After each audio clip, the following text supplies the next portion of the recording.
예수 우리 왕이여 이곳에 오셔서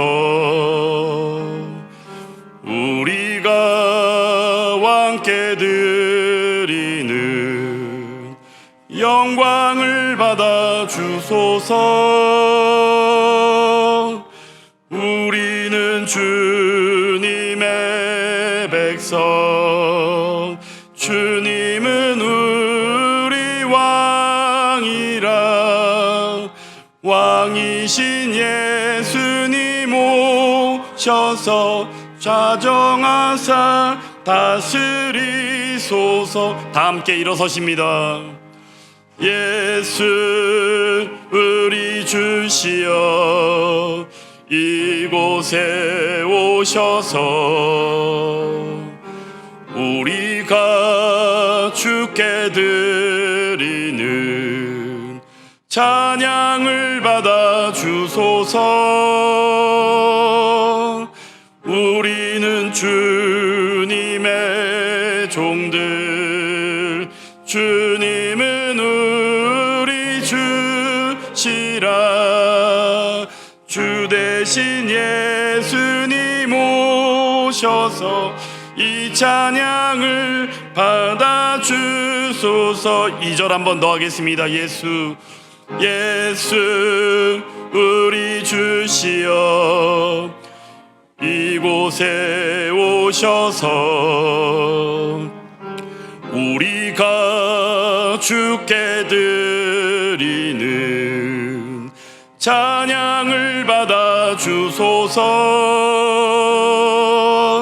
우리는 주님의 종들, 주님은 우리 주시라. 주 대신 예수님 오셔서 이 찬양을 받아 주소서. 나의 성도들을 내 앞에 모으라. 그들은 제사로 나와 언약한 이들이니라. 하나님은 영이시니 예배하는 자가 영과 진리로 예배할지니라. 아멘. 존귀하신 하나님 아버지, 오늘도 복된 추수감사주의를 허락하시고 예수 그리스도의 이름으로 아버지 앞에 모여 예배를 드리게 하시니 감사를 드립니다. 복된 자녀된 우리가 주의 이름을 찬송하고 경배하오니 영광받아 주시옵소서. 추수감사주일과 임직자 선거가 있는 오늘 이 자리에서 넘치는 감사의 회복과 헌신의 결단이 있을 수 있도록 역사하여 주옵소서. 오직 하나님만을 예배하는 이 시간 홀로 영광받아 주시옵소서. 예수 그리스도의 이름으로 기도하옵나이다. 아멘. 전능하사 천지를 만드신 하나님 아버지를 내가 믿사오며 그 외아들 우리 주 예수 그리스도를 믿사오니 이는 성령으로 잉태하사 동정녀 마리아에게 나시고 본디오 빌라도에게 고난을 받으사 십자가에 못 박혀 죽으시고 장사한 지 사흘 만에 죽은 자 가운데서 다시 살아나시며 하늘에 오르사 전능하신 하나님 우편에 앉아 계시다가 저리로서 산자와 죽은 자를 심판하러 오시리라. 성령을 믿사오며 거룩한 공예와 성도가 서로 교통하는 것과 죄를 사하여 주시는 것과 몸이 다시 사는 것과 영원히 사는 것을 믿사옵나이다. 아멘. 다 함께 자리에 앉으셔서 찬송가 66장으로 하나님께 찬양을 드립니다.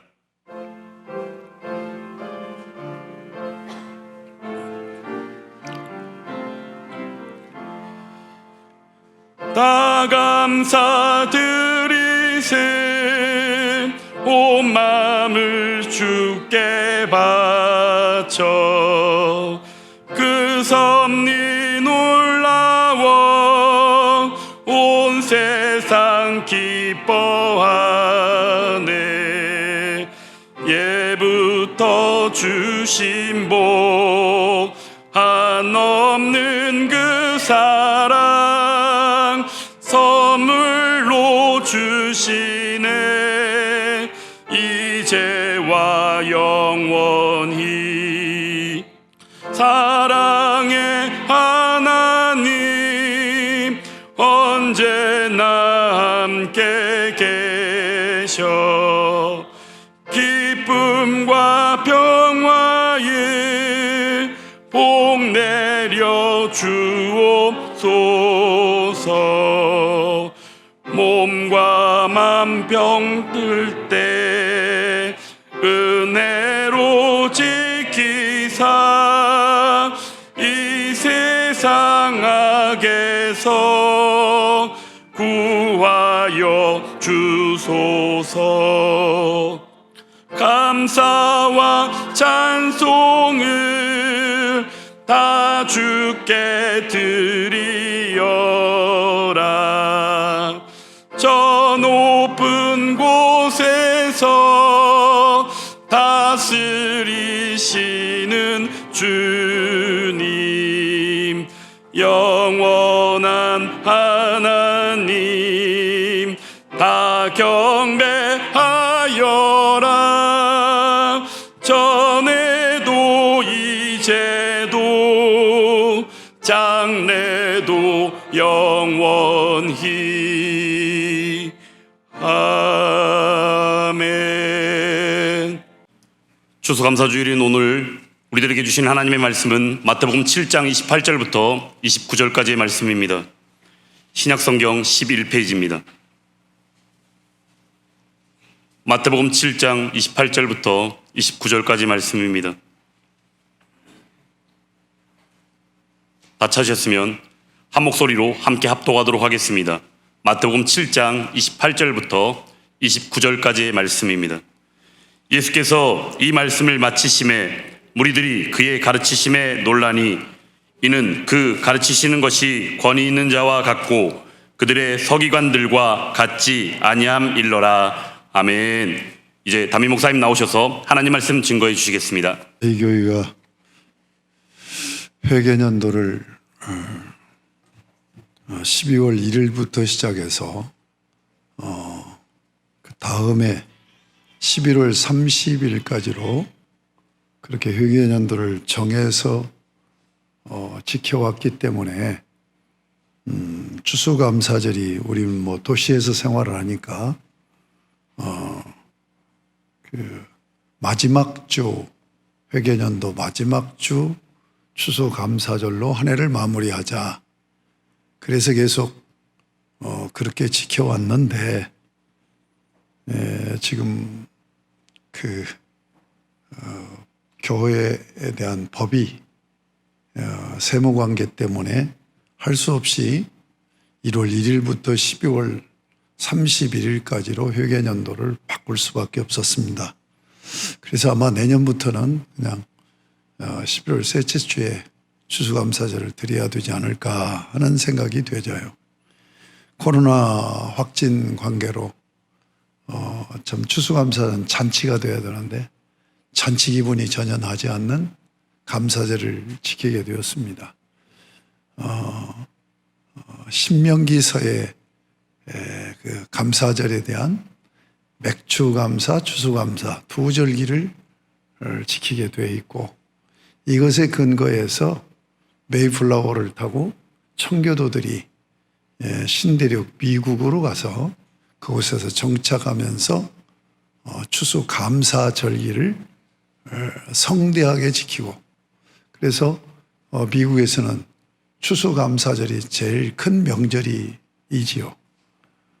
저 어렸을 때도 보면 시골에서 농사를 지니까 추수감사절이 교회 1년 재정을 확보하는 주의였어요. 농사지어서 그때 11조도를 다 하고 추수감사절에 그래서 쌀로 하기도 하고 쌀을 팔아서 헌물로 그래서 시골에는 창고가 있었습니다. 교회에. 그래서 이제 추수감사절에 11조 쌀을 뭐 몇 가마씩 이렇게 가져와서 바치고 그렇게 하고 또 집집마다 음식들을 화려하게 준비해 가지고 와서 교회에서 그걸 펴놓고 함께 애찬을 나누면서 추수감사절을 지키고 그랬는데 그리고 또 뭐 칸타타도 하고 우리 전혀 그런 상황이 못 돼서 아쉬움이 있습니다. 오늘 저는 추수감사 절기에 관한 성경 본문이 몇 군데 나오죠. 이것을 이제 절기 때마다 돌아가면서 이렇게 설교를 하는데 그렇게 하지 않고 계속 강해해 나온 대로 오늘 새 언약의 율법 산상수훈의 말씀을 마치는 7장 28절 29절을 말씀을 드리면서 설교를 하고자 합니다. 전에 보면 그 주님의 교회 했고 또 그 후에 그 100주년 기념교회 했던 이재철 목사님이 주님의 교회에서 그 목회할 때 10년 딱 목회하고 사임해버리고 스위스로 갔다가 다시 이렇게 왔지만은 그분이 10년 동안 요한복음 한 권만 가지고 설교를 했어요.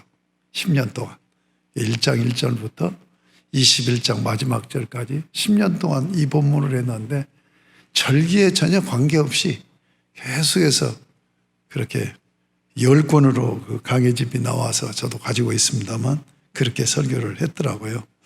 오늘 새 언약 백성들의 감사다 하는 제목으로 함께 말씀을 나누면서 지금 몇 개월이 됐는지 모르겠어요. 마태복음 5장 1절부터 여기까지 오는데 한 5, 6개월 걸렸을 것 같은데 이 본문을 총정리하는 그런 말씀으로 드리면서 우리가 어떤 감사를 해야 될까 하는 것을 다시 생각하는 그런 시간을 갖기를 원합니다. 여러분, 성경 66권의 가장 중심이 뭘까요? 뿌리가 뭘까요? 십계명입니다.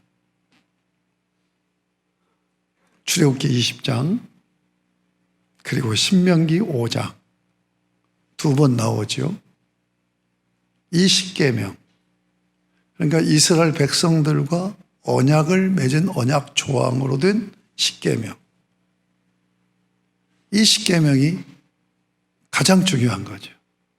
어떻게 보면 이 십계명을 펼쳐놓은 것이 성경 66권이다 라고 말할 수가 있어요. 그러면 이 십계명을 적용하는 계명이 세 계명이에요. 요한복음 13장 33절, 34절. 내가 너에게 새 계명을 주노니 서로 사랑하라. 내가 너희를 사랑한 것 같이 너희도 사랑할지니라. 이 요한복음 13장 34절은 마태복음 5장 1절에서 오늘 본문 전 27절까지 7장 27절까지를 정리해 놓은 거예요. 그러니까 새 계명이라는 것은 헌 계명, 새 계명 그런 의미가 아니라 구계명, 새 계명 그런 의미가 아니라 십계명, 이게 신의 산 언약의 율법이죠. 새 계명은 새 언약의 율법입니다. 새 언약의 율법이기 때문에 새 언약 계명, 그래서 새 계명이라고 말합니다. 그러니까 성경은 지금 십계명을 적용하는 새 계명이 성경의 중심이고 뿌리다. 그러면 이 십계명과 새 계명은 뭘 다루고 있느냐? 핵심 주제가 뭐냐? 의예요, 의.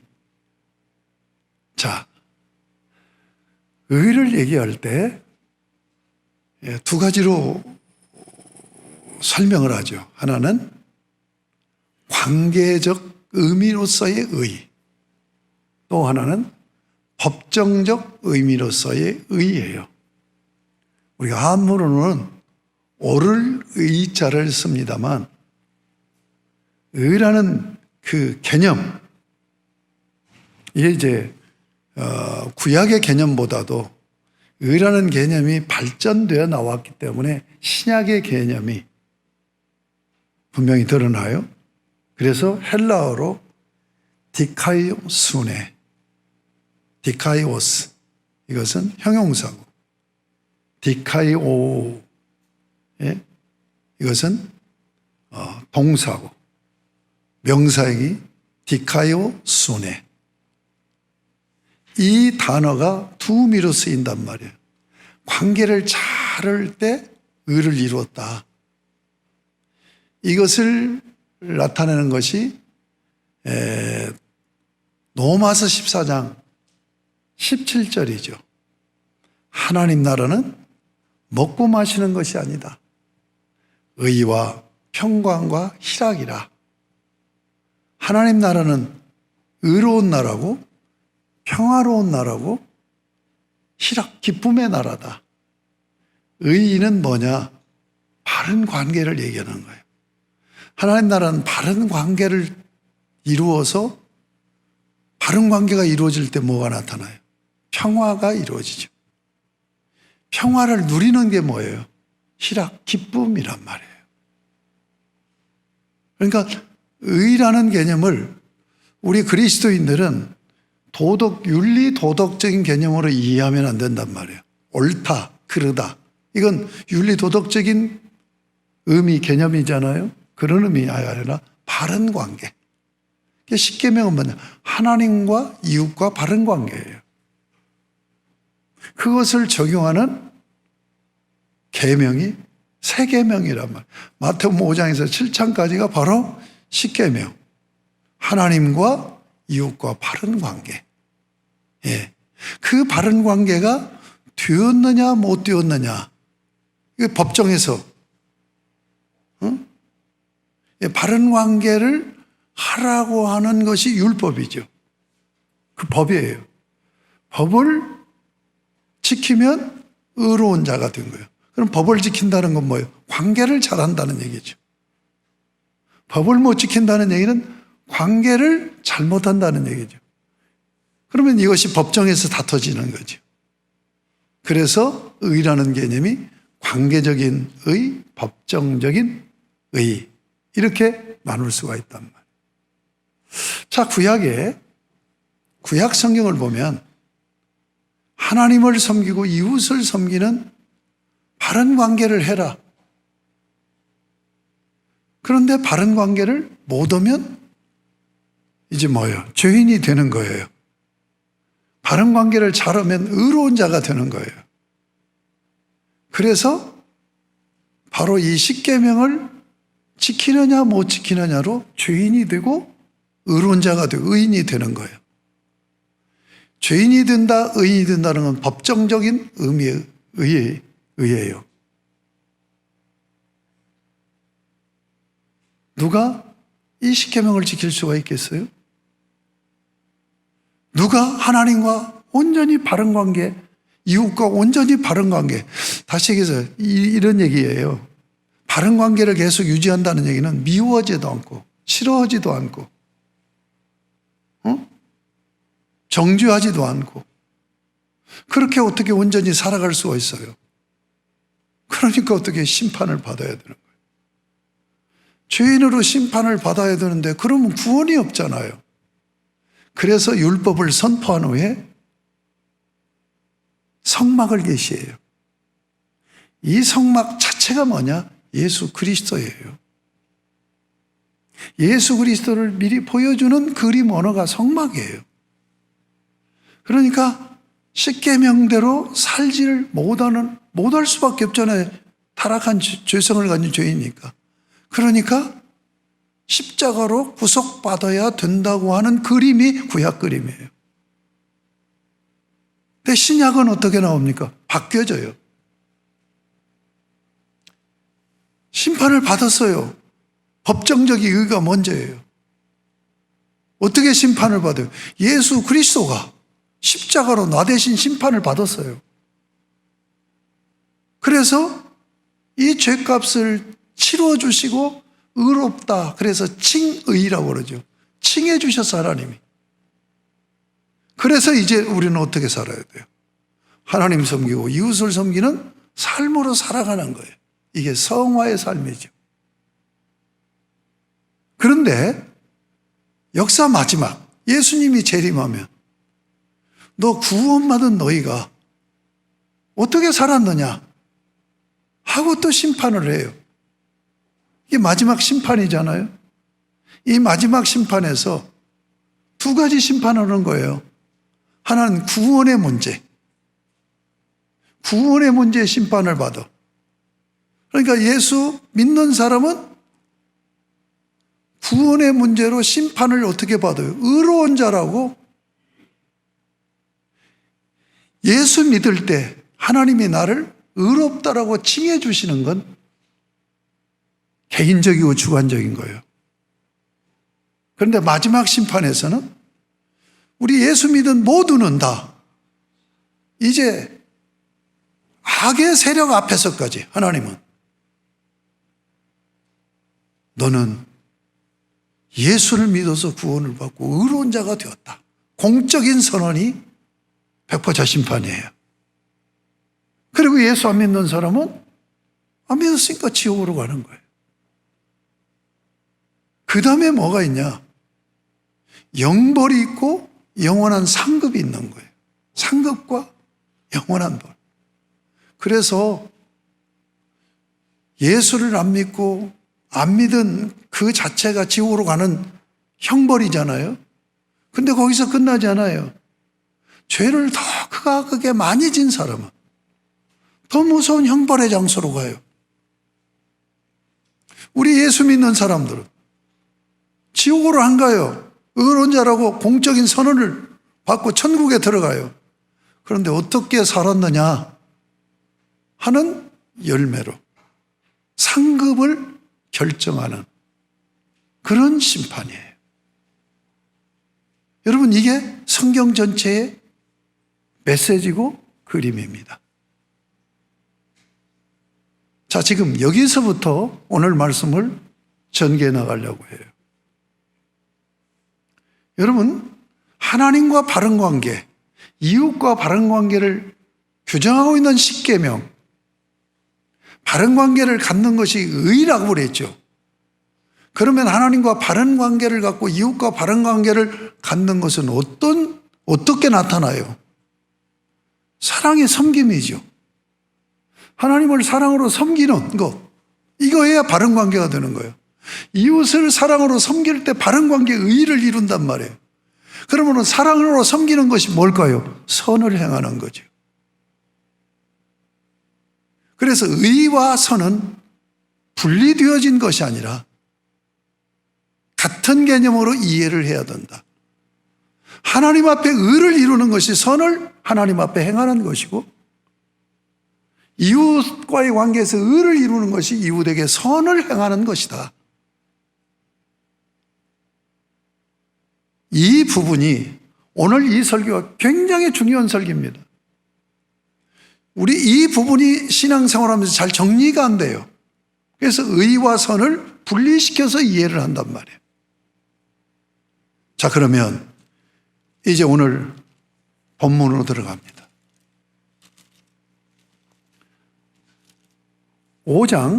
5장부터 7장까지 지금 계속 5, 6개월 이상을 설교한 이 말씀을 한번 정리하겠습니다. 제가 익히 말씀을 드렸지만 5장은 구언약인 십계명과 같은 자리를 차지한다, 위치한다. 같은 자리에 위치한다. 그러니까 마태복음 5장은 옛 언약의 십계명과 같은 위치예요. 여러분, 출애굽기 20장에 보면 바로 십계명이 나와요. 그리고 21장, 22장, 23장이 5계명에서 10계명까지를 적용하는 법, 시민법이 다뤄져요. 그 위치를 점하는 게 6장, 7장이에요. 7장 12절까지예요. 그러니까 5장은 10계명과 같은 새 언약 계명이고, 6장에서 7장 12절까지는 이 새 언약 계명을 어떻게 적용해서 공동체를 이룰 수 있느냐 하는 부분을 다루고 있단 말이에요. 자, 그러면 5장 봅니다. 5장은 십계명과 같은 법이 어디에 나오냐면 17절부터 48절까지예요. 이게 마태복음 5장은 두 부로 나누지요. 전반부와 후반부. 그러면 이 율법을 선언하기 전에 뭘 말씀해요? 5장 3절부터 16절까지.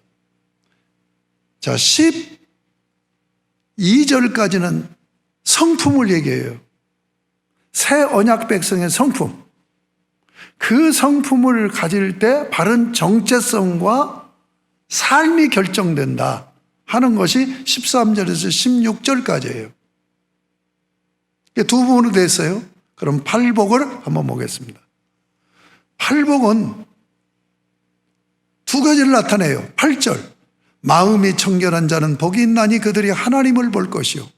하나님과 관계에 청결한 마음, 거룩한 성품을 얘기하는 거예요.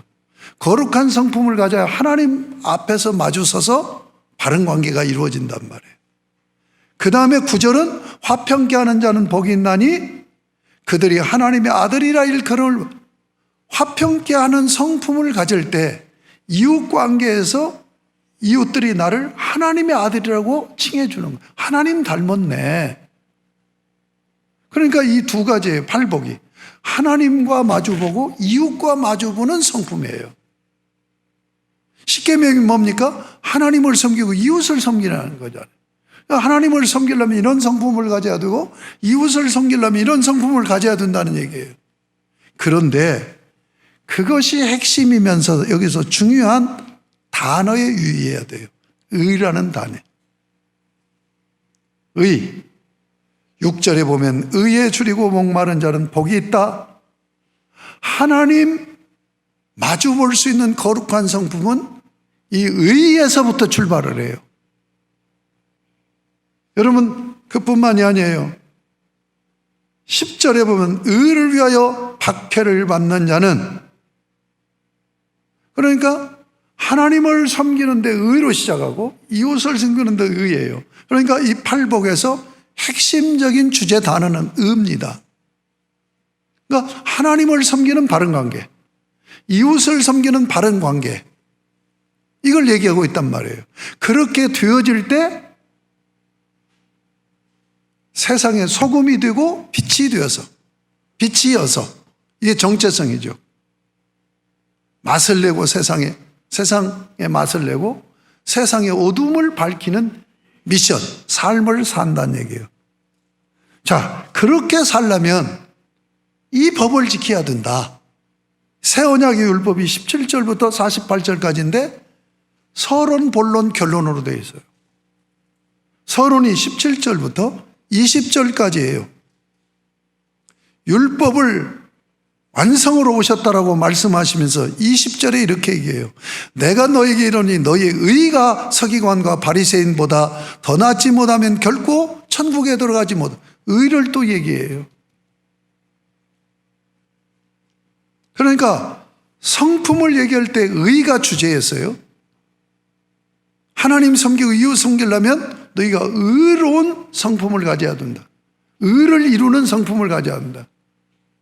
의를 이루는 게 뭐예요? 거룩한 성품으로 하나님 마주보고 화평케 하는 성품으로 이웃을 마주보는 거예요. 그럼 그런 삶을 살려면 이 법을 지켜야 된다 하고 서론에서 의를 다시 얘기한단 말이에요. 이게 본론에서는 세계 10계명 3개오고 그 다음에 시민법 3개 6개를 예를 들으면서 의를 이루는 삶이 어떻게 사는 거냐? 사랑으로 섬기는 삶이다. 그리고 결론으로 43절에 또 내 이웃을 사랑하고 내 원수를 미워하라 하였다는 것을 너희가 들었으나 나는 너희에게 이르니 너희 원수를 사랑하며 너희를 박해하는 자를 위하여 기도하라. 그러니까 우리가 사랑으로 섬기는 대상을 업그레이드 시켜요. 원수가 없어. 원수까지도 사랑해야 돼. 이게 사랑의 섬김이에요, 결론이. 그리고 마지막 결론으로 맺는 게 그러므로 48절 하늘에 계신 너희 아버지의 온전하신 같이 너희도 온전하라. 너희 아버지의 온전하신 뭐예요? 온전한 사랑의 섬김이에요. 이게 의를 이루는 거란 말이에요. 사랑의 섬김은 선이라고요. 선을 통하여서 의를 이루는 것이다. 이게 새 언약의 율법이에요. 그 율법을 적용하는 법 6장 1절부터 7장 12절도 동일한 방식으로 서론, 본론, 결론으로 되어 있어요. 서론을 보겠습니다. 1절이 서론입니다. 사람에게 보이려고 그들 앞에서 너희 의를 행하지 않도록 주의하라. 그리하지 아니하면 하늘에 계신 너희 아버지께 상을 받지 못하느니라. 여기서도 또 적용할 때 서론이 의로 시작을 해요. 그렇죠? 그리고 본론은 그때 당시 하나님을 섬기는 세 가지 신앙생활의 양식이에요. 양상. 첫째 구제, 두 번째 기도, 세 번째 금식이에요. 이걸 예를 들어요. 그러니까 5장과 6장, 그러니까 새언약의 율법과 새언약의 율법 적용과 이 구조가 똑같이 가고 있어요. 서론, 본론, 결론으로 가고 있고 서론의 의를 강조하고 양쪽에 다. 예, 새언약의 율법 5장에서도 사례를 든단 말이에요. 십계명에서 세 가지, 맹세법에서 세 가지, 6개를 들어요. 여기 적용법에는 실제 신앙생활할 때 신앙생활하는 모습 양상들이란 말이에요. 그것이 뭘로? 구제, 기도, 금식인데 이 사례를 들어. 그리고 결론은 7장 12절이에요. 7장 12절로 결론을 맺고 있어요. 그러므로 무엇이든지 남에게 대접을 받고자 하는데도 너희도 남을 대접하라. 이것이 율법이요 선지자니라. 여러분, 제가 구조 그렇게 강조하죠. 여러분, 이렇게 구조 이해를 하면 딱딱 들어맞는단 말이에요. 그러면 십계명에서도 의를 다루는 거예요. 십계명을 적용하는 새 언약의 율법 세 계명도 의를 다루는 거예요. 아시겠습니까? 그러면 의를 이루는 것이 뭐냐? 사랑의 섬김이란 말이에요. 사랑의 섬김이 뭐냐? 선이란 말이에요. 그러니까 선을 행하는 삶이 의를 이루는 삶이라는 얘기예요. 의가 뭐라고 그랬죠? 바른 관계란 말이에요. 하나님 앞에 선을 행하는 거예요. 에? 죄를 짓지 않는 거란 말이에요. 악을 행하지 않는 거예요. 이웃과의 관계에서 이웃에게 죄를 짓지 않고 악을 행하는 게 아니라 선을 행하는 거죠. 이것이 바른 관계, 의를 이루는 것이다.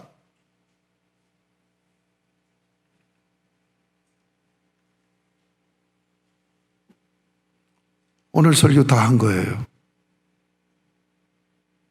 여러분, 성경의 가장 중심, 핵심 구조가 뭐고 핵심 주제가 뭐냐? 성경 66권의 핵심 주제는 의를 이루라는 거예요. 어떻게 의를 이룹니까? 사랑으로 섬기는 선을 행해서 의를 이루라는 거예요. 하나님 앞에서도 이웃 앞에서도. 그러면 예수 믿는 우리는 어떻게 살아야 돼요? 이 말씀을 쫓아 살아야 돼요. 이 말씀을 쫓아 살아야 돼요. 오늘 이 말씀을 정리해 드리면서 마지막 반응에 대해서 말씀하고 있는 28절, 29절 말씀 살펴보겠습니다. 예수께서 이 말씀을 마치심에 무리들이 그의 가르치심에 놀라니 이는 그의 가르치시는 것이 권위 있는 자와 같고 그들의 서기관들과 같지 아니함일라라. 의롭지 못한 5장 20절에 보면 너희 의가 바리새인과 서기관들의 의보다 나아야 된다라고 말씀하잖아요. 근데 마침에서도 서기관들과 같지 않다라고 언급을 하고 있는 것을 봅니다. 여기서 먼저 예수님을 어떻게 평가하고 있어요? 권위 있는 자로 평가를 해요. 권위 있는 자로 평가를 하는데 이 권위를 나타내는 엑수시아라는 헬라어 단어입니다. 이것을 신학적인 용어로 종말론적 권위라고 그렇게 얘기를 해요. 그러니까 종말론적 권위는 뭐냐? 마지막 역사를 마무리하는 분으로서의 권위를 가지신 분으로 느꼈다는 얘기예요. 그 얘기는 무슨 얘기냐면 이분이 메시아였다라는 얘기를 하는 거예요. 제가 여러 번 말씀드렸잖아요. 메시아라는 히브리어입니다. 보통 명사로 쓸 때는 기름 부음 받은 종이라는 의미예요. 유대 나라에서 기름 부음 받은 종은 세 종류지요. 왕, 선지자, 제사장이에요. 이들을 기름 부어서 다윗을 왕으로 세운 게 이게 메시아란 말이에요. 아론을 대제사장으로 기름 부어 세웠어요. 이게 메시아예요.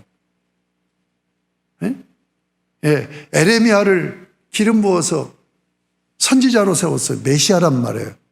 보통 명사의 의미는 그거예요. 그런데 이 메시아라는 단어가 고유명사화 되어질 때는 의미가 바뀌어져요. 어떤 의미냐? 종말의 구원자라는 얘기예요. 종말의 구원자. 메시아라는 말이 종말의 구원자. 그 메시아라는 히브리어가 헬라어로 그리스도라고 얘기하는 거예요. 예수는 종말의 구원자 메시아이시다 해서 예수 그리스도라는 얘기죠. 그러니까 이 무리들이 권위 있는 자다 하는 권위라는 단어가 엑수시아라는 단어인데 이것이 종말론적 권위라는 그런 의미가 있단 말이에요. 그 얘기는 무슨 얘기냐? 이분의 말씀을 들으니까 아, 우리가 기다렸던 종말의 구원자로 오신 메시아구나 라고 받아들였다는 얘기예요. 왜 그렇게 받아들였을까요? 여기 28절에 예수께서 이 말씀을 마치심에 무리들이 그의 가르치심에 놀랐다라는 말이에요. 놀랐다는 말이 에크플레소라는 말이에요. 에크플레소라는 말은 충격을 받다. 정말 기이하게 여기다. 아연실색하다. 이런 뜻이 있는데 이게 완료형으로 사용되고 있어요. 그러니까 충격, 그냥 잠깐 충격 딱 받고 제정신이 금방 드는 것이 아니라 충격받은 상태가 계속 지속되는 거예요. 예. 왜 그럴까요? 서기관들과 같지 않았다라는 얘기했어요. 서기관들은 뭡니까? 구약 성경을 가지고 풀어주는 거예요. 구약 성경을 풀어주는 가르침이고 설교였어요. 근데 예수님은 어떻게 얘기해요? 화법이 나는 너에게 이른다. 마태복음 5장 17절에부터 43절까지 본론 결론에 이르기까지 계속 반복되는 게 뭐예요? 에고 레고 테 휘민. 그러나 나는 너에게 이른다. 이것이 메시아가 되시는 전권 주장하는 용례라고 그랬죠. 그러니까 예수님은 성경에 이렇게 되어 있지 않느냐 이렇게 하고 성경을 가르치는 것이 아니라 성경 말씀 그 말씀이 곧 나를 얘기하는 것이고 내가 구약의 하나님 말씀 율법을 선포한 자가 바로 나다 라고 선포하신 거예요. 그러니까 충격을 받죠. 이건 하나님이 아니고는 감히 이런 용례를 쓸 수가 없는 거예요. 그러니까 마태복음 5장에서 7장 12절까지가 이 새 언약의 율법이고 이 율법을 지키는 것이 좁은 문으로 들어가는 거고 그리고 선한 열매를 맺는 거고 그리고 반석의 집을 짓는 것이라는 것으로 말씀을 마치는데 이 말씀을 다른 어떤 납비들하고는 다르게 가르쳤단 말이에요. 예수님이 구약의 율법을 선포한 자가 바로 나다라고 하는 선언을 하면서 구약의 율법을 선포한 여호와로서의 내가 너에게 지금 새 율법을 선포한다. 이렇게 말씀하고 있는 거예요. 그러니까 충격을 받죠. 그 충격이 계속 지속되는 거예요. 계속 지속되는 거예요. 사랑하는 여러분, 말씀을 맺습니다. 분명히 오늘 확실하게 정리하세요. 이게 신앙의 가장 중요한 기본이에요. 바로 선을 행하는 것이 의로운 자가 되는 것이라는 것. 선을 행하는 것이 뭐라고요? 사랑으로 섬기는 것이라는 것. 여러분, 저는 이 비밀을 사실 이번에 정리했어요. 부끄럽게도. 저는 어떻게 이해했냐면 하나님은 선을 이루게 하기 위해서 우리에게 오셨고 말씀하시는 것이지 의를 강조하는 것이 아니다. 의와 선을 대비해서 이해를 했어요. 산상수훈을 마지막 정리하고, 제가 산상수훈은 그냥 가르칠 때, 설교하지 않고 가르칠 때는 책 안 보고 가르쳐요. 이건 수백 회를 가르쳤으니까. 그런데 제가 산상수훈 이 새 언약의 율법을 설교로, 강해 설교로 마치면서 엄청난 내가 충격을 받은 거예요. 의와 선이 대비되는 관계가 아니고 의로운 자는 선을 행하는 자가 의로운 자구나. 이것이 성경의 핵심이구나 하는 것을 알게 됐어요. 의가 뭐라고요? 하나님과 바른 관계. 이웃과 바른 관계란 말이에요. 이게 관계적인 의미의 의예요. 그런데 하나님과 바른 관계를 못 가죠. 이웃과 바른 관계를 못 가죠. 그러면 법을 어긴 거죠. 그래서 법정적으로 의인이냐 죄인이냐 이렇게 얘기한단 말이에요. 그런데 의와 선은 뗄 수 없는 관계라는 것이 말씀에서 가르치는 가르침이라는 얘기예요. 저는 하마로 머리를 맞은 것처럼 이 말씀을 깨닫고 충격을 받은 거예요. 오늘 여기 놀랬다는 말이 에크프레소, 충격받는다는 말이에요. 저에게도 그 충격이 왔어요. 저는 이번 추수감사절이 이 충격을 안고 신앙생활이 제대로 정립되는 그런 기회가 되어서 이 복음을 바로 알게 하신 하나님의 은혜를 감사하는 감격스러운 절기가 됐으면 좋겠다는 생각을 해요. 그래서 제가 계속 강의하면서 잘못 강의한 것이 뭐냐면 의인 만들려고 하나님이 우리를 이게 오셔서 구원하신 거 아닙니다. 선의를 만들기 위해서 그렇습니다. 그러면서 내가 성경 구절을 두 군데를 인용했어요. 첫 번째는 에베소 2장 10절이요. 우리를 구원하신 이유와 목적을 밝히시는 말씀입니다. 우리를 구원하셔서 교회를 세우시는 이유와 목적을 밝히시는 말씀이 에베소 2장 10절. 우리는 그의 만드신 바라. 만들다. 호이에오. 여러분 우리 교회에서는 다른 단어는 몰라도 헬라어 단어 포이에마라는 단어를 아실 거예요. 내가 포이에마라는 이 단어를 한국교회에 집중적으로 소개한 목사입니다. 내가 지금 수백 회 집회를 다녔잖아요. 그러면서 항상 핵심은 포이에마예요. 우리는 그의 만드신 바라. 이게 하나님의 걸작이라는, 포이에마가 걸작이라는 말이에요. 포이에오, 만들다, 창조하다. 이 동사에 나온 포이에마는 아주 독특한 고유명사적인 성격을 가지고 있어요. 하나님의 걸작을 얘기하는 거예요. 우리는 그의 만드신 바라. 하나님이 우리를 만드셨다는 얘기예요. 뭐로 만드셨느냐? 그 다음 말씀, 그리스도 예수 안에서 선한 일을 위하여 지으심을 받은 자니. 하나님이 창조를 왜 했어요? 선한 삶을 살게 하기 위해서 창조했단 말이에요. 그런데 선한 일을 하지 않고 악한 일을 해요. 그러니까 예수 그리스도가 오셔서 뭐예요? 우리를 구원하셔서 고치셔서 선한 일을 다시 하게 하신다. 이게 궁극적인 우리 인생의 목표예요. 선한 일을 행하는 거예요. 하나님은 우리로 하여금 하나님의 사람으로 살게 하려고 성경을 주셨어요. 이 성경 주심을 디모데후서 3장 14절에서부터 17절까지 말씀하고 있죠. 그러나 너는 배우고 확신한 일이란 거하라. 네가 누구에서 배운 것을 알며 네가 어려서부터 성경을 알았나니 성경은 능히 너로 하여금 그리스도 예수 안에서 구원에 이르는 지혜가 있게 하려니와. 또 오직 성경은 하나님의 감동으로 교훈과 책망과 바르게 함과 의로 교육하기에 유익하니. 이게 16절까지예요. 너무 중요한 말씀이니까 저같이 멍청한 사람도 다 암송을 해요. 17절. 이는 하나님의 사람으로 온전하게 하며, 온전하다는 얘기는 성숙하게 하는 거예요.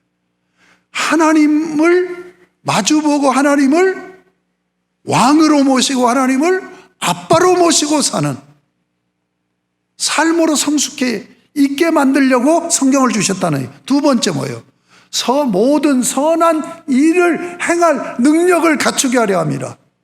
성경을 왜 주셨느냐? 선을 행해서 선인으로 살게 하시려고 성경을 주셨다는 얘기예요. 구원의 목적이 뭐예요? 창조의 목적이 뭐예요? 하나님의 걸작으로 살게 하려고. 하나님의 걸작이면 선한 일을 행하게 하려고. 그 일을 하게 하려고 하나님 말씀을 주셨단 말이에요.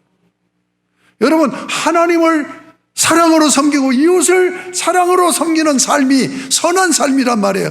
이 선한 삶을 살았을 때 네가 의롭다 라고 하나님은 여겨주신다.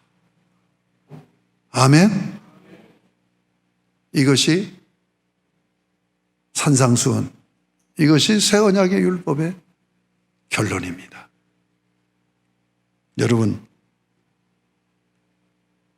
나를 구원하시고 이렇게 선을 이루어서 하나님과 이웃과의 관계에서 의로운 관계를, 그래서 평화가 이루어지고 기쁨이 넘치는 하나님 나라를 이루시기 위해서 여러분을 구원만 하고 끝난 게 아니에요. 그러한 여러분을 자기의 몸으로 가지셨어요. 이게 교회입니다. 그러므로 여러분은 다 주님의 몸된 교회예요. 이 교회가 각자는 고린도전서 12장으로 얘기한다면 지체들이지요. 그리고 우리가 함께 한 몸을 이루는 공동체, 한우리교회입니다. 여러분, 구원받은 여러분을 한우리교로 모으신 것은 하나님을 바로 섬기고 이웃을 바로 섬겨서 선한 삶을 삶으로 의를 이루라고 세우신 거예요. 그러므로 여러분은 엄청난 은혜와 복을 받은 거예요. 구원받은 것뿐만 아니라 구원받은 우리를 주의 몸된 교회로 삼으셔서 이 공동체 안에서 하나님 섬기고 이웃 섬기는 그런 삶을 살게 하는 복을 주셨으니 이것이 가장 본질적인 감사란 말이에요. 이 추수감사절에 진정으로 이 본질적인 감사가 여러분의 삶에 넘치실 수 있기를 주님의 이름으로 축복합니다. 성경 구절 마지막 에베소 4장 15절 우리 같이 자막을 보고 읽겠습니다. 시작. 오직 사랑 안에서 참된 것을 하여 범사에 그에게까지 자랄지라. 그는 머리니 곧 그리스도라. 자, 보세요. 오직 사랑 안에서 참된 것이 뭘까요? 섬김입니다. 오직 사랑으로 섬겨서 범사에 머리 되신 예수님에게까지 우리 몸된 우리가 자라가야 된단 말이에요. 아멘. 그는 머리니 곧 그리스도시다. 그러면 어떻게 그렇게 되느냐? 16절에 16절이 중요해서 가로쳐 놓고 이렇게 16절을 또다시 읽겠습니다. 시작. 그에게서 온몸이 각 마디를 통하여 도움을 받음으로 연결되고 결합되어, 여기까지. 여기 마디를 통하여 되어 있죠. 교회 공동체에서 직분을 얘기합니다. 직분자로 세워서 직분자들이 그 위치에, 그러니까 몸의 마디 역할을 하는 거야. 어떤 사람은 손마디 역할을 해야 되고 어떤 사람은 발목 역할을 해야 되고. 마디. 오늘 지금 임직선거를 하는데 이 마디가 뭐냐? 바로 직분자를 해요. 그에게서 온몸이 각 마디를 통하여 도움을 받음으로 연결되고, 그러니까 우리 직분자들 이제 직분 선거를 산부예배 하는데 직분자들이 뭐 하는 거예요? 연결시키고 결합시키는 일을 해야 된단 말이에요. 그래서 한 몸을 이루게 하는 거예요. 그 다음 읽겠습니다. 각 지체의 분량대로 역사하여. 각 지체의 분량이 뭐예요? 각 지체들이 각자 여러분들이에요. 분량이 뭡니까? 은사의 분량이에요. 하나님 주신 은사의 분량대로 역사해요. 그 다음 읽겠습니다. 그 몸을 자라게 하며. 그 몸이 뭐예요? 우리 한우리교회라는 교회 공동체를 자라게 하는 거예요. 그 다음이 중요해요. 다시 읽겠습니다. 시작. 사랑 안에서 스스로 세우느니라. 이런 교회 생활을 통하여서, 사랑으로 섬김을 통하여서 교회 생활이 뭐냐? 나 스스로를 성숙시키는 삶의 방식이라는 거예요. 아멘? 그러니까 교회를 떠나서는 나 스스로 성숙한 그리스도인으로 성장이 안 된단 말이에요. 여러분, 이번 추수감사절은 나를 구원하시고 주님의 몸된 교회로 삼으셔서 그 안에서 사랑의 섬김의 삶을 사는 신앙생활을 함으로 그 안에서 내가 스스로 의를 이루는 성숙한 그리스도인이 되게 하시려고 나를 교회에 삼아주셨다고 하는, 이것이 가장 큰 우리의 감사가 되어야 될 줄로 믿습니다. 하나님 아버지 감사합니다. 오늘 저에게 귀한 말씀을 주셨습니다. 추수감사절, 이 새 언약의 율법을 마무리하면서 새 언약의 율법의 핵심 주제가 무엇인가를 살피면서 진정으로 우리가 본질적으로 감사해야 될 일이 무엇인가를 깨닫게 하심을 감사합니다. 예수 그리스도의 십자가 구속으로 내 죄를 사해 주시고 하나님을 아빠라고 부를 수 있는 자녀로 삼아주신 것 감사드리며, 그러한 우리를 몸된 교회 공동체로 세우셔서 마디 역할을 하면서 서로 연결하고 결합시키는, 그리고 사랑으로 섬겨서 주님의 몸된 교회를 세워나가는 신앙생활을 통하여서 나 자신도 스스로 세워지고 성숙해지는 이 놀라운 은혜의 비밀을 허락하신, 나를 주님의 몸된 교회로 삼아주신 그 은혜가 본질적인 감사의 조건인 걸 알게 하심을 감사합니다. 오늘 이 추수감사절을 맞이하여 나의 삶에서 베풀어 주신 그런 은혜도 감사해야 되겠지만, 본질적으로 나를 구원해 주셨다, 그리고 나를 교회 삼아 주셔서 의로운 자로 살게 하시려고, 세우시려고 역사하신다는 이 사실을 마음 깊이 새기면서 깊은 감사가 우리의 영혼 깊은 곳에서부터 터져나올 수 있도록 주님 놀라우게 역사하여 주시옵소서.